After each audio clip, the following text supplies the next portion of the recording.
Il y a des choses que les gens n'aiment pas entendre, mais il faut qu'on se dise la vérité parce qu'une plaie, pour la soigner, il faut enlever la croûte pour faire sortir le pus. Vous avez au moins 80% des gens qui sont dans les villes qui ne devraient pas y être et qui seraient à l'aise là où ils étaient. Mais si tu viens dans la capitale où la maison est chère, où le déplacement est cher, où la nourriture est chère, mais faut pas dire que tu es pauvre. C'est toi qui as cherché cette pauvreté. Mais des gens viennent dans la capitale pour chercher un bien-être. Quel bien-être? C'est comme ceux qui vont en Europe, je m'en vais me chercher. Aujourd'hui, c'est fini, on ne peut pas aller se chercher quelque part.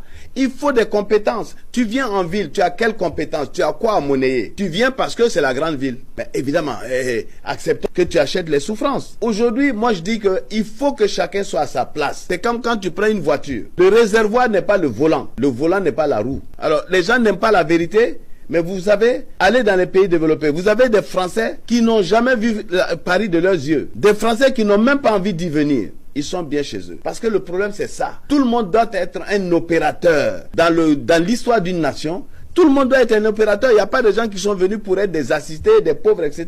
Mais est-ce que tu es à la bonne place? Alors, si tu n'es pas à la bonne place, ne te plains pas. Oui, je n'arrive pas à me suffire, je n'arrive pas à ceci. Mais j'ai vu des pays où les gens n'ont pas de grands salaires. On a vu la Chine. Les gens n'avaient pas de gros salaires. Mais aujourd'hui, où ils sont? Alors, donc, il faut savoir être à sa place. Et puis, il faut avoir une vie de quelqu'un qui sait où il va et qu'est-ce qu'il veut. Comment tu dois vivre, qu'est-ce que tu dois faire, où tu veux en arriver. Nous avons parlé des ennemis, par exemple, du succès. J'ai dit que les ennemis du succès sont d'abord spirituels. Vous avez des gens, même si vous mettez un sac d'argent à côté d'eux le matin à leur réveil, après qu'ils aient prié, ils vont dire non, non, c'est pas possible, ça ce n'est pas bon. Mais il y a des gens qui sont nés, rien ne les prédisposait à la richesse. Mais dans leur tête, ce sont des gens qui se sont dit, je peux y arriver. Mais vous avez des gens aujourd'hui que j'appelle des lépreux, et c'est les plus nombreux. Ils rejettent tout d'emblée. C'est-à-dire que tout ce qui...